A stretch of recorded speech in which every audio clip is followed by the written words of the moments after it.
Hello, world. Dang, what's up, Dave? In the studio. Yeah, man. I'm loving this. We have a stacked show today. Real quick, JT in the house, JT producer. What up? And Sean, the man, the myth, the legend. What up? All right, Max, how you doing tonight, buddy? We're packed. We will go super, super quick. We got Dean Toole literally on hold, getting ready to get locked in with us. Yeah, you started off the show pointing at Sean saying JT. So we are officially ready. Max, it's a podcast. No one knows who I'm pointing at. Come on. No, but we have promoter of Island Fights, Dean Toole, about to be on the line. Can't wait, man. We'll definitely we'll get it going. Actually, he's calling right now. Hold up 1 second. Okay, Dean Toole, promoter of Island Fights, joining us, getting locked in with us. How's your night going, Dean? It has been better. I'm having a pretty shitty day. Well, I hope we can make your night. I'm never really having a bad day, but it's like I'm in like the worst mood ever, but I definitely wanted to talk to you guys. So. Well, thank you. We really do appreciate you giving us your time and getting locked in. So I'll start off right away. I appreciate you guys coming to the event. I wish I could have spent more time, talking to you guys and stuff, but it's nuts on fight day for me, fight week in general. So. Yeah, no, we totally understand. We definitely were there, meeting up with Team Fake Gear. We definitely wanted to say what's up to Anderson, our boy from Pete White here in Port Orange. And, of course, Devin Cushion. He's been on the podcast before. We wanted to show him some love. Yeah, man, we can't wait to just throw everyone in the world. They should be going to Island Fights. God, it's awesome. Just the weigh-ins were great. We're so excited to when the next Island Fights happen, and that's one thing we want to talk to you about. First of all, how did you feel Island Fights 48 in Pensacola? How did it go? I thought the fights were absolutely amazing. Yes. I was happy that Dylan Blakesley stepped up to fight Dylan on short notice, like on pretty much a 2-day notice. Yeah. No one else would do that. But I was also upset at the same time because, Devin had a pretty good opponent lined up. Mm-hmm. And I just hate that people think, oh, Devin got matched up with a debut guy and he's 7-0 when he was fighting a 3-3 guy. And in the boxing business, it's completely different than MMA. Mm-hmm. Like you'll never in your entire life see a 7-0 guy fight a 7-0 guy. It will never happen in the history of boxing. It's not like MMA where you have a big league where you could fight 5 times and end up in the UFC, which is equivalent to, Major League Baseball or the NBA or whatever. Mm-hmm. In boxing, you need like 25 to 30 fights before people even know you exist. So the quality of your opponent in the beginning of your career is a lot different. So for Devin to fight somebody with a 500 record isn't even supposed to happen yet. He's supposed to start doing that probably like 9-0 to 11-0. And then from 11-0 to like 14-0, he'll step it up and start fighting guys with a little bit better records or winning records, and then hopefully by about 14-0, he can fight for a regional world title. And then you go from a regional world title to defending it a couple times or fighting for a few of them until you're like 18 to 21-0, and then hopefully you get rated by the WBC or the WBO or the WBA or whatever, and then or the IBF. He will soon, Dean. He's going to be rated. We love Devin. We got Mr. Cushion's back for sure.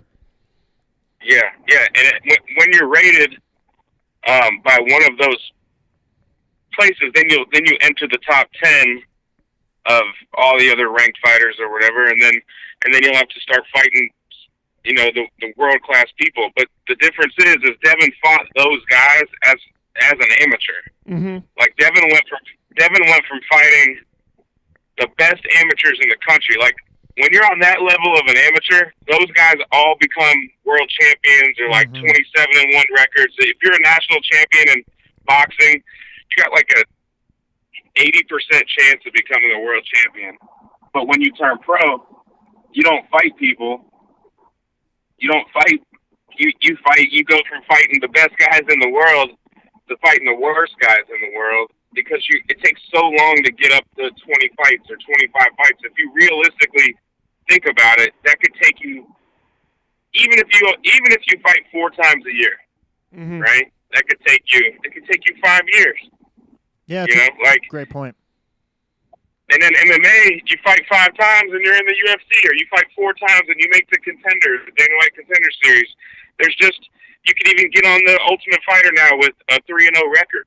Like, it's just a lot quicker process. And like the females in MMA, Hannah Goldie wins her next fight, she's in the UFC. Done deal with 3 fights.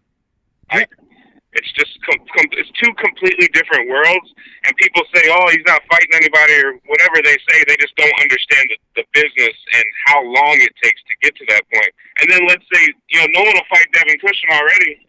So if he beats a 7-0 guy right now, no one's ever going to fight him. You know, but people look at it now and they say, "Oh, Devin's only fought bum." Yeah, we'll take that fight. Yeah, and then they get killed. Yeah, speaking about Dean, speaking about Devin Cushing, we truly do believe here at Locked In that he's a star in the making. So, as a promoter, what is it like just seeing him develop, seeing his improvement each and every fight? Well, I've watched him fight since he was 8 years old. So, Wow. Devin's my nephew. He's my nephew. I don't know if you guys know that. No, but, breaking news. Yeah, Devin's my nephew. He used to actually fight out of my gym. He started with his dad. His dad was a really good boxer. His little brother is probably going to be better than him. Don't let him know I said that. But, Dean, we got millions of listening to this show. Everyone's going to hear that, man. my bad. Sorry, just kidding. But his little brother's amazing. You know, there's a couple other guys in that gym, man, who's Roy Jones Jr.'s little brother, but he's 10 years old and he's a southpaw, and you know, Devin is his idol in the boxing world. And so you got Devin. They got a couple other guys, Kishwan Porter, Dylan Cushing, which is Devin's little brother, and then they have a little kid named Romeo and another kid named Man. And all beasts. They even have a kid named Jabron Berry, I believe is his last name. He's about to make his pro debut. I think a couple years ago they had like 9 or 10 guys enter the Olympic trials. Like, you couldn't even imagine a team ever having that many people in the Olympic trials ever. Yeah. Like, they are the best boxing gym in the world. You know, Roy Jones Sr.'s trained 9 world champions from scratch, like taught them how to jump a rope, and then they became world champions. Not Freddie Roach, who gets a Manny Pacquiao when he's 38-3, or Miguel Cotto, who's got 30, 40 fights already. Like, you know, Freddie Roach gets all those guys. They already know how to fight. He just gets them sharp. You know, Roy Jones Sr. starts these guys from, like, scratch. Can't even jump a rope. Yep. Can't even, like, they have 3 left feet, and turns them into world champions. Wow. Dean, So, I have to ask this because Island Fights is on UFC Fight Pass, and you have stars like Roy Jones Jr. coming out and really supporting you in the promotion. He fought in your promotion. You just mentioned UFC. You mentioned Roy Jones Jr. So you've brought the boxing world and the MMA world together. Was that something you meant to do? Was it something you were planning on doing, or did it just happen? Well, to be honest, the only reason I'm involved in boxing is because of Devin. Okay. You know, like, Devin, I love boxing. You know, I'm a huge fan of boxing. I owned a boxing gym for 4 years. A boxing gym, MMA gym, Brazilian Jiu-Jitsu, full weights, like everything. But that's a little story about Island Fights is, we opened a gym like in 2009 or 2008, 2009, and amateur mixed martial arts was illegal in Florida. It didn't become legal until July 2010. So I put on amateur boxing and kickboxing shows with Larry Downs Jr., and we did them at the Pensacola Fairgrounds. And I only did it to put money back into the gym. But there was a way that I wanted to do it that when we were doing it together, it's just, you know, I was like a younger generation. I was, you know, like the nightlife. I'd, you know, go out to the clubs and the bar scene and that sort of thing, and back and forth to Miami and Vegas, and lived in Miami or lived in South Florida. So I was used to like bottle service and VIP everything and whatever it may be. So then, you know, Larry ended up doing his own show when amateur MMA became legal. So then I went and started doing my own shows. So I did my first amateur show at the Hilton on Pensacola Beach. My best friend was the assistant general manager there. So they gave us the ballroom, and we did our first show there as soon as it became legal in Florida. And we did VIP tables. We did like sushi and bottle service, and I mean, it was like the most upscale, beautiful event ever. We had like 21 VIP tables, which seems like a lot, but compared to now, we have 127 VIP tables. Wow. That's amazing. It was just completely different. So it was on Pensacola Beach, and I didn't know what to call it at the time, so we called it Island Fights because it was on the beach.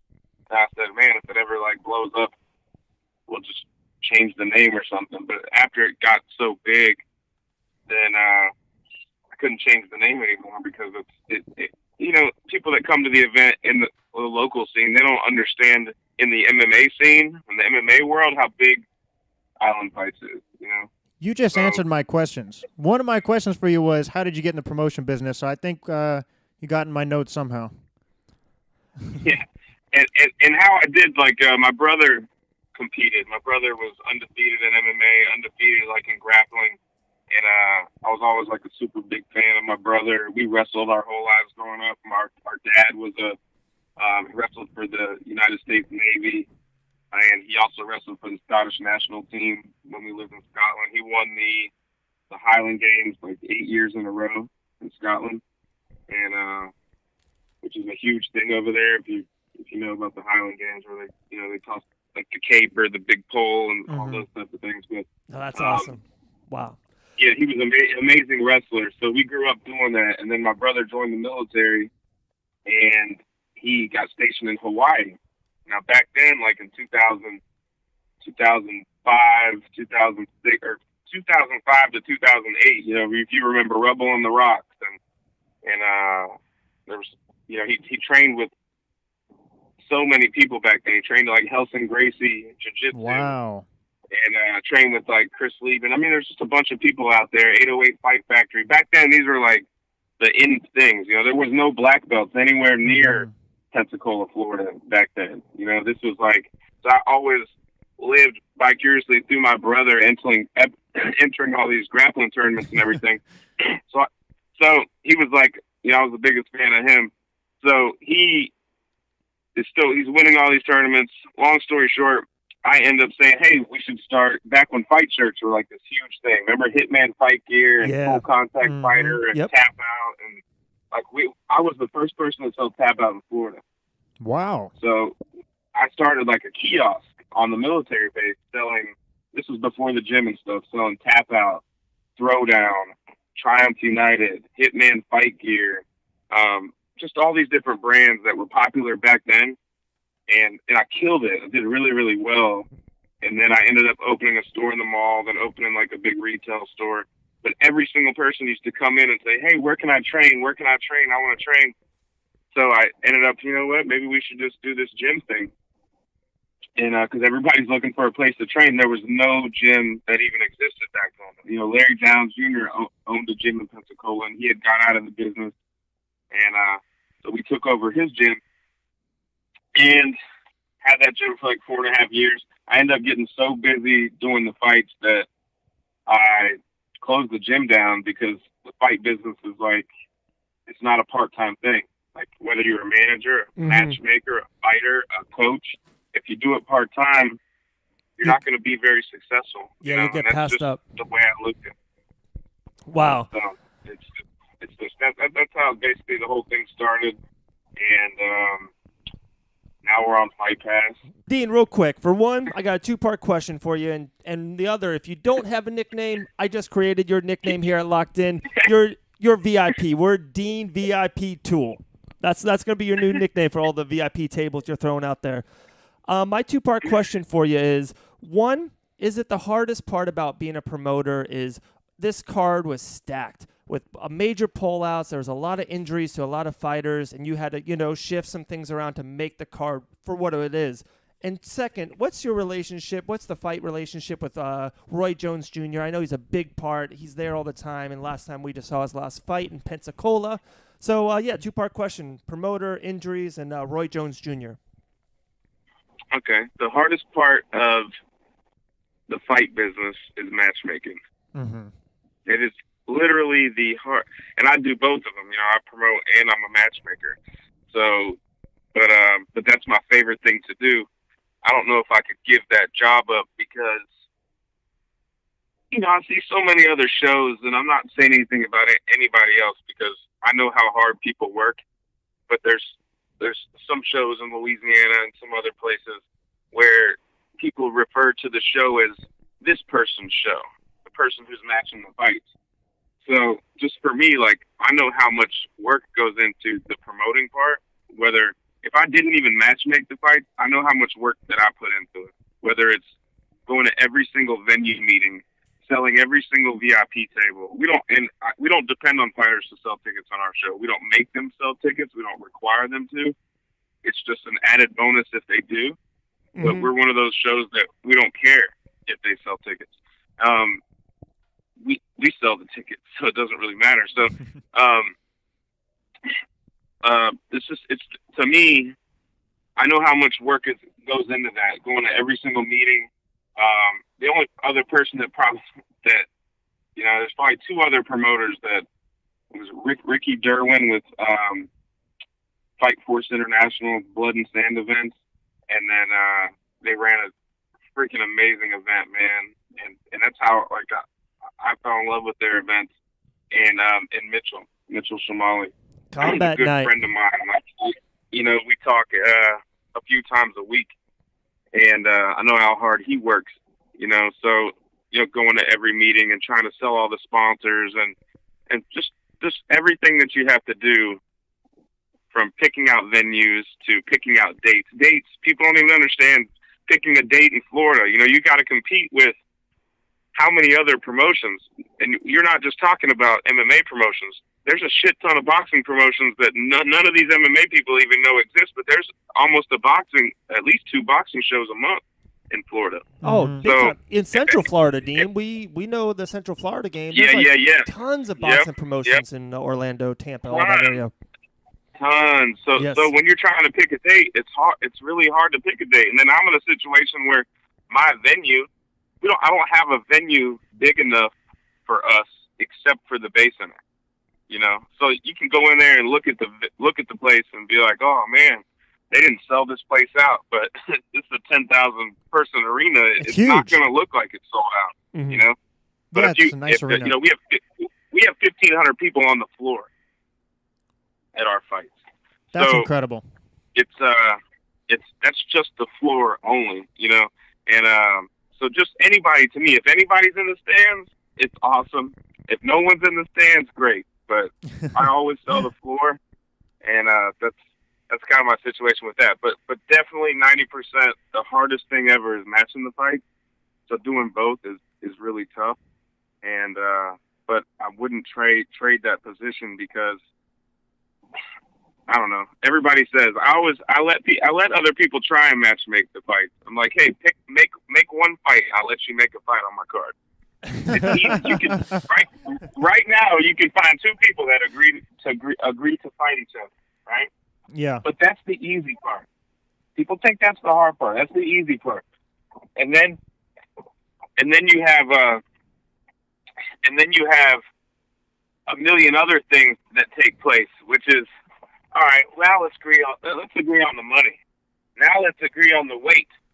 Now let's agree on there's so many other things that come into place that A lot of people have factors. no idea.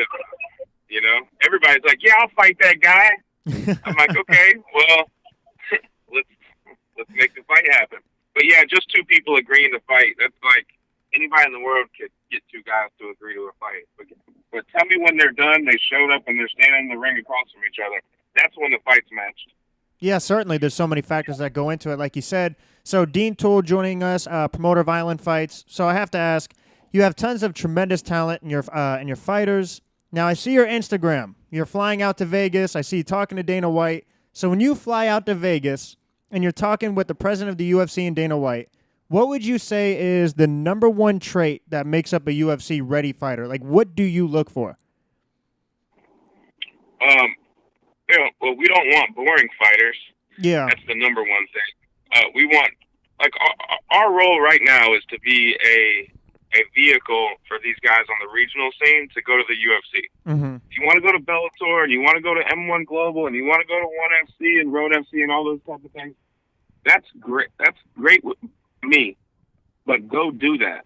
Like, we only want people that are going to the UFC. I tell people all the time, you can fight in all them places afterwards. Yeah. Right? Yeah, it's a great point. I've seen people, that's where careers go to die, man, is, you want to be a UFC veteran, but you can go take a tough fight on M1 Global or whatever. People say, well, you're a fighter. You're supposed to fight the toughest people. Yeah, that's cool, but the reward must be greater than the risk. And when I'm saying you can start your career off at 10 and 10, $10,000, $10,000, and $2,500 for Reebok for your first fight, that's $22,500 for your sixth pro fight. Come on, man. Like, no one's getting that even near that on the regional scene. So yeah, the UFC is definitely the way to go. Yeah, and that number used to be 1,000 and 1,000, and then it went up to 2 and 2, and then it went up to 4 and 4, and 6 and 6, and 8 and 8. Now the minimum's 10 and 10. They just signed a $300 million deal, so that number is always going to continue to grow. That's a great point. So, like, the more money they're making, everyone's like, yeah, well, they don't pay their fighters shit. And I'm like, dude, they're running, like, a business. Like, we wouldn't even be doing this right now if Dana White didn't convince two billionaires to buy the UFC. I mean, literally, we wouldn't even be having this conversation. No, I feel you. Yeah. It might be locked in on just a whole bunch of other sports, but not MMA. Well, locked in about LeBron James. Every jiu-jitsu school that you know that exists, every wrestling school or MMA gym or boxing coach that went from boxing to a boxing instructor or an MMA gym, all the different brands and apparel and everything. Like, one guy convincing two people to take a risk on something made careers. It made careers for a lot of different people. And I don't think people look at it like that, and that's the way I look at it. And I look how many hours that I put into being a fight promoter. I put in 18-hour days. I'm at my office on Sunday nights at midnight.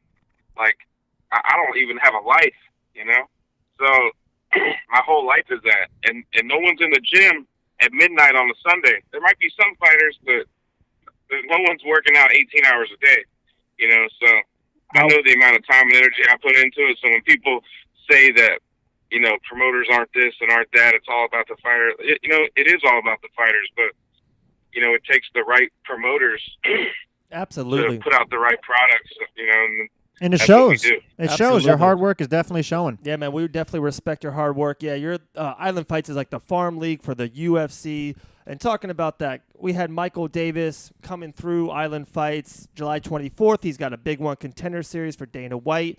We just had Anderson Hutchinson. I thought his performance was amazing. Unanimous decision, controlled the whole entire fight. I know he's a little disappointed. I've talked to him. He wanted the finish. But sometimes if you control a man for 95, 98% of the fight, you're definitely doing it. What do you think about that, Jim? I know Pete White. I know you're cool with Pete. Michael Davis, Anderson Hutchinson. They got more kids coming up the ranks. They got Chris Mixon. You're going to hear about him in 2 years from now. What do you think about Michael Davis, Ando, Hutchinson, Superman, Pete White's Jim? Well, I will say this. Number one, Pete White is one of the best guys in this whole entire sport that I've ever met, hands down, regardless of being a great coach or not. Like, I love that guy. He's the best. Anybody that has any type of guidance from him should feel nothing but privileged. Dean, Dean, Pete tells me what to eat for breakfast in the morning. I got my kids in the gym, so you're saying I got a good thing lined up. You have a great thing lined up. And hold on, I'm handing something to somebody. One second. No problem. Right. Okay, so Anderson Hutchinson. Yes, sir. I don't think people realize how good his opponent was. Yeah. So regardless of how Anderson feels his performance was, like, you don't you don't see guys fighting each other either on the regional scene unless it's for a title that fight each other with records like that. That kid was 6-2-1. Anderson was 6-1, and he completely controlled the fight, completely dominated the fight. And I don't know, I thought he looked amazing. Me you know? too. And That could have been a UFC Nate prelim. Campbell said, Nate Campbell said, well, match these two guys with any two other people and watch how quick the fight ends. Exactly. I think controlling a fighter is just extremely impressive, what Dave was saying. When you talk about your show, you had a terrific show. What was the fight of the night? I'm going to put you on the spot. What stood out to you like, wow? Well, there's a bunch of different things. Okay. I had three things that were great.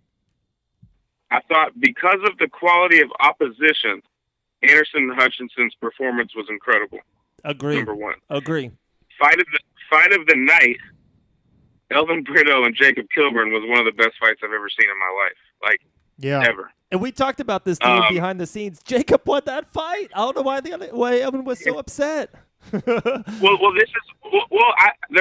upset about the 30-27. Yeah, which and I agree. understand. Yeah. I agree. And then I rewatched the fight, and if that fight was either way, if it was for Jacob 29-28 or Elvin 29-28, I couldn't even argue with either of those people because I would never have wanted to judge that fight. See, I've watched Elvin fight multiple times. So when Elvin, he circles, he's in and out, he picks his shots. A lot of people can mistake that for running or backing up, but that's just how Elvin fights. And Jacob, he'll throw a kick or a wheel kick or anything on the end of a combination. So he's always putting out the output. That's my first time watching Jacob fight live, and I was super, super impressed. And then I'm sitting there, the promoter in me is like, damn, man, what if Max Mustaki and Jacob Kilburn fought? Like, that would have been absolutely incredible. Like, so that's what I'm sitting there saying. But I thought Elvin looked better than he'd ever looked. I know he's lost a few fights back to back, but he's never had a cupcake fight either. This dude just fought Jim Allers. He's fought Socrates Pierre. He's fought Brock Weaver. He's fought Max Mustaki. I mean, this dude hasn't had one gimme fight ever. And he fought Keon Caldwell. I mean, these are the fights this guy's fought on my show alone. And then he fought Jim Allers, and he was doing okay. I think he got submitted, but Jim's an Abu Dhabi world champion black belt. I think he is. Don't quote me on that. Dean, I have to interrupt real quick. He's a real badass. I have to interrupt. So I really want your opinion on this. So I've heard it, bunch of people talking about it, and I just really want your opinion. As far as the judges, how do you feel about them implementing having 10 judges or having 8 judges? So you have more judges, but you're bound to get the call right with 10 judges because the majority will side with the right decision. Well, how many times have you watched a fight and you and your own friends disagree? Oh, that happens all it happens all the time. Probably at least half the time. Yeah. So my whole thing is it's not the amount of judges, it's the only thing you have to do in Florida to become a judge is you have to sit in on 300 rounds. Yeah. So you basically sit there, and I looked over, and I'm not disrespecting this human being, but the woman with glasses on looked like she was 50 years old judging a fight. I'm just like, where did she just decide one day that, hey, I want to become a judge?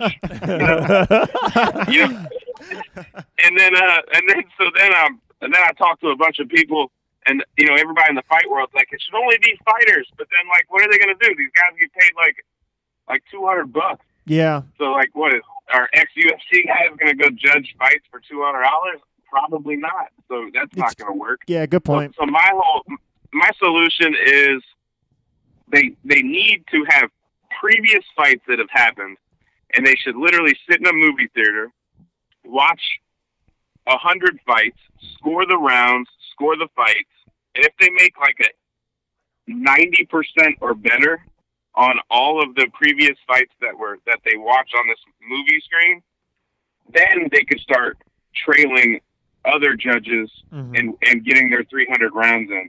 But it should be something along those lines of getting the call right. Like, Yeah. when the hell did anybody ever see it? Like how do you know if somebody is working on the bottom, working for a submission? How do you know someone on the bottom is being more active? For sure. How do you know when someone gets a takedown but they haven't advanced their position? There's just so many different things for me. Like, yeah, you can get a takedown all day. I even score different than a lot of people. You know, if you take somebody down but never advance your position, to me, a takedown shouldn't mean shit if you don't advance your position. It should be the same as in wrestling.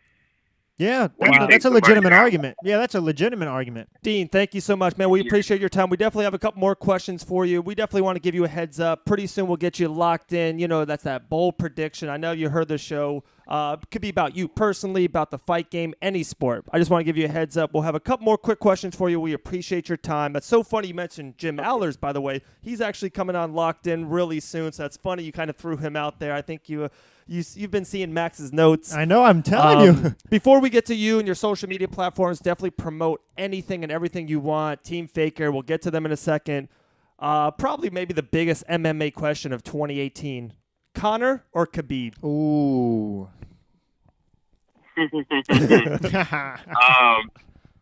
I like Conor because Good I think man. Khabib's like my Khabib. Well, I'm saying I like him because I met him and hung out with him for 45 minutes. So really, he's cool. Breaking news. I met him. Yeah, I met him in Dana White's dressing room after Anderson Silva fought Nick Diaz, and wow. We had this little buffet thing we were eating or whatever, and then Conor sits down and he sits right next to me on this couch. So I'm like, holy shit. Conor sits next to me. This is crazy. And then so then Roy Jones sits across from me, right? And I'm with Roy. And Roy, this was right after he had fought Dennis Seaver.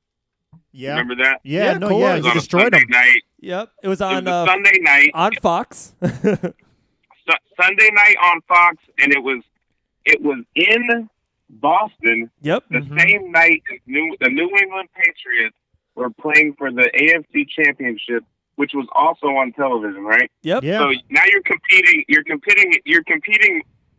Against the NFL.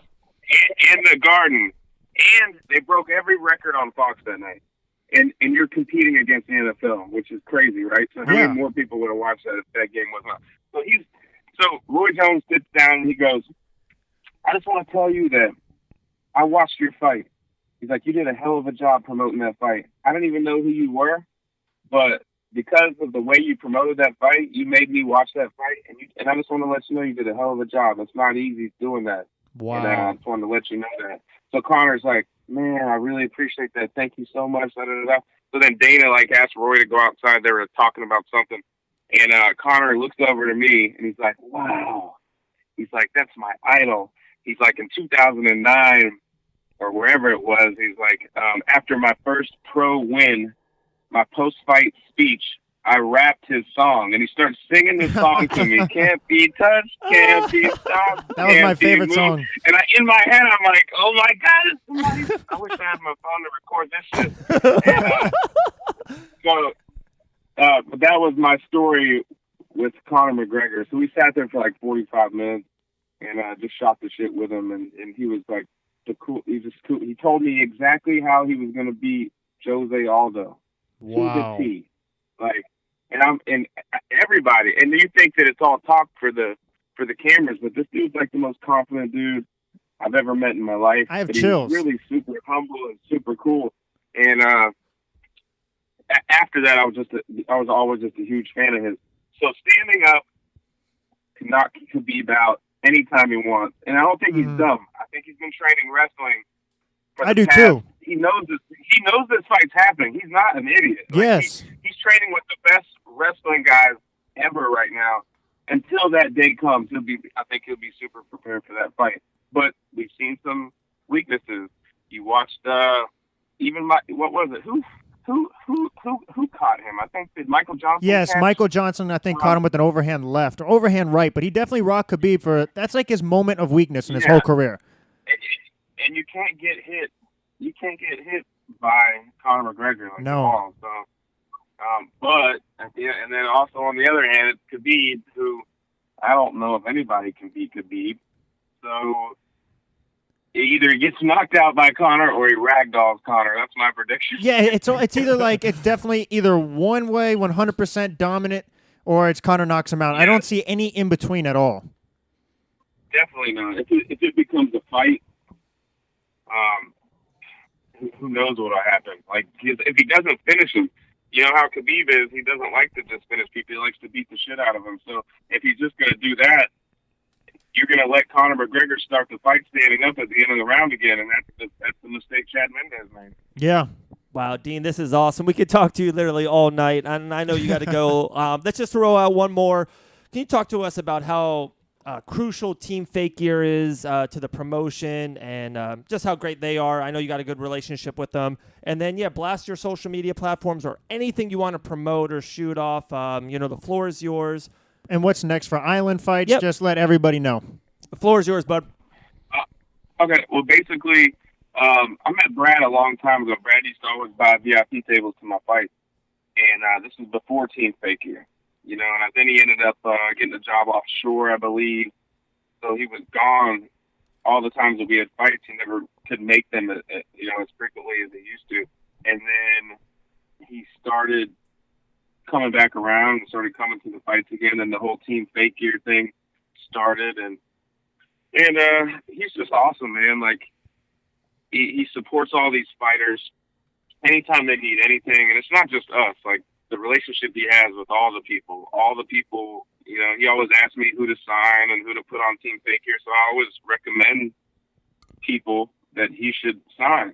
And I told him in the beginning, you can sign people that do this as a hobby, or you can sign people that do this shit for real. Like, if you're going to put your money behind somebody, and look how serious you take Team Fake Gear. Look how serious you take the brand. Look at all the work you put into it. You better put your money behind somebody who takes the fight business the same amount as serious as you do. You want to pick somebody that does this for a hobby, go ahead. But you want to pick this for somebody that this is their whole life. Like, there's no in between. Like, their only goal is to become a world champion. That's it. Like, there is no. Some people train because they like to compete. Some people do it because they like free drinks at the club. Some people do it because people just want them to do it. But and then there's some people that do it for no other reason than to be a world champion. Guys like Devin Cushing, guys like Michael Davis, guys like Max Mustaki, guys like Anderson Hutchinson, Alton Meek, Hannah Goldie. Like, these are the people that really take this serious. These are the people that are really, really, really do this. They really do this. It's not no bullshit. Yeah. So that's who I tell him to put his brand behind and support those people. Wow. Where can people find you on Instagram, Facebook? You let them know. Well, I started my Instagram as Island Fights because I never knew it was going to be what it is today. So I changed it about 4 months ago to Dean Toole Official. So I have my own Instagram page now. Okay, cool. So my following's pretty weak on there right now. So if anybody wants to jump on board, that'd be cool. All right, we'll throw people your way. We'll throw them your way. I'm also, Island Fights, Facebook, Snapchat, Instagram, the whole nine. If you need to ever ask me a question or you're trying to get on a card where the promoter doesn't want to make you sell tickets and doesn't care if you're a local, if you are one of the best in the country, you're on a win streak or undefeated, write me on Facebook or write the Island Fights page. I don't care where you're from. We will bring you in, and we would love to have you on our show. That's awesome. Wow. I'm loving it. All right. Max, are we going to get locked in? You want to throw out your locked in to Dean, or Dean, you want to go first? I say guess first. Dean, are you good going locked in first? What's your locked in? What does that mean? You got to explain that to me. Okay. All right. It's your bold prediction. You could bet on yourself. It's almost like, I don't want to give away mine, but it's just a bold prediction that people can bet their money on. It could be about you personally. It could be about Island Fights, UFC, whatever you want. Yeah, and I'll throw mine first. So my locked in right here, Dean, I have when that happens, probably September 15th, UFC in Russia, Conor versus Floyd. I have Conor knocking out Khabib in the first round. That's my locked in. I love it. I agree with you. he's been practicing wrestling for 8 straight months, grinding away. He's going to get that overhand left on his chin. Lights out. I got Connor winning first round knockout. And Dean, I'll go second. Well, I hate to be a dream assassin, but I'm so locked in. I already know the main event for that Russia card. It's not Connor, and it's not Khabib. Wow. Okay, Are we allowed to break this story? Can you throw it? Or? Well, if no one's listening, it is Verdum versus Alex Olechnik, or whatever you say his name. So. Wow. No, I got you. I saw that too, but I thought Nogueira's getting in trouble. I mean, Verdum, I thought he's getting in trouble with the Something's going on, yeah. or USDA. I think they're involved in that somehow. Just throwing that out there. Okay, well, then I'll take that back. I never said that. I'm probably going to get in trouble for saying that, and just broke some news I probably wasn't allowed to break. No, it was talked about. Like, that was going to be the main event. They did throw that out there, but then they just said Verdum got caught with something, and the USDA was getting involved. The fight still might be on, but we read it somewhere, so it's not your fault. My locked in, I'll maybe go. Maybe they'll change it to Marcon or something. Maybe. Yeah, Marcon can fight anybody on this Or maybe they'll take the winner of Curtis Blades and over. Oh, yeah, that's this weekend. Yeah, that would be a good matchup. All right, we'll save the best for last. So, Dean, you're last. I'll go second. My locked in is Island Fights. Dean Toole, I believe you will produce the most UFC fighters into the UFC. I think when you look back at it and like, where have all these UFC fighters coming from? We have Michael Davis, who I truly believe will be a star in the UFC. We have Anderson Hutchinson. We just talked about him. I believe he's a legit UFC fighter. Dave hit on it. Chris Mixon, the sky's the limit. You look at Taylor White. I believe you have the promotion that will produce and breed the most UFC fighters. That's my locked in. I appreciate that. And Combat Nights will also, for sure. We love Mitchell. Yeah, we love Mitchell for Mitchell's sure. a beast, yeah. So, best for last. That's my guy. My locked in is going to be, it won't be about myself, but it'll be about a bunch of athletes. It'll be that Max Moustakas and Michael Davis both win the UFC Contender Series. I believe that Hannah Goldie will win her next fight, and she will be the next person to get a UFC contract. Anderson Hutchinson will be signed by the UFC in 2018. Abrao Magalhães, who just fought Tito Jones, will also be signed by the UFC in 2018. And in 1 year, I think we'll have like 7 or 8 people from Island Fights under the UFC banner. That may be the best locked in we've ever had. Well, Dean, thank you so much. We appreciate your time. We came out there. We had a blast in Pensacola for a couple of days. Next time, the next event, we will be through. Locked in will be all around the event. I guarantee you that. Appreciate your time. Hopefully your day, you smiled a little bit more with us, talking about the fight game and laughing with us. But, yeah, we truly, truly appreciate your time, man. Thank you, Dean. Thank you, Dean. Yeah, I appreciate it. You guys made my night a lot better. I was in a real funk earlier, so I told you. That. I told you. Thank you, Dean. We Awesome, truly man. appreciate it. Like always, Dean, stay locked in. Dave, there's a handful of times that I'm speechless because I have a tendency to talk too much. Yes. This is one of those times I'm a little speechless. That was one of the best podcasts we've ever had. Yeah, that was awesome. We just sometimes can't thank enough all the people that have been helping us through. And Dean, we appreciate you very much. Thank you very much. Yeah, the interview couldn't have went better, man. It was fun. We made him smile around like 19 times. He said it was the most fun he's ever had in the interview history. I think he said that. Yeah, I told him he was going to have a great night. Yeah. And he admitted we made his night. So I'm happy. Guys, Okay. make sure you leave a comment. If you have to reach out to us, like our Facebook page, Locked In, to join the community. If you want to debate some UFC with us. Instagram, Twitter, Locked In with 2 N's. You can find us anywhere. And subscribe. Let me try that again. Subscribe to the podcast. There you go. Nailed it. Locked In, like it. Leave a comment. We want to hear from you guys. Sean, you got something? I was just going to say, don't forget, you can call or text us if you have any ideas or topics you want to discuss. It's 386-516-0495. You can become a patron. It's patreon.com/locked in with 2 N's. Nice. And then also, you can be guys, like Coach John.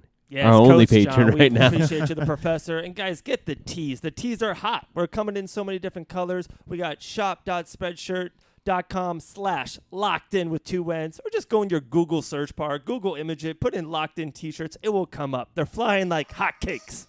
Google search. No, you image it, I think. All right, guys. We love you. We appreciate you. And like always, stay locked in. Yeah, you now locked in with the best.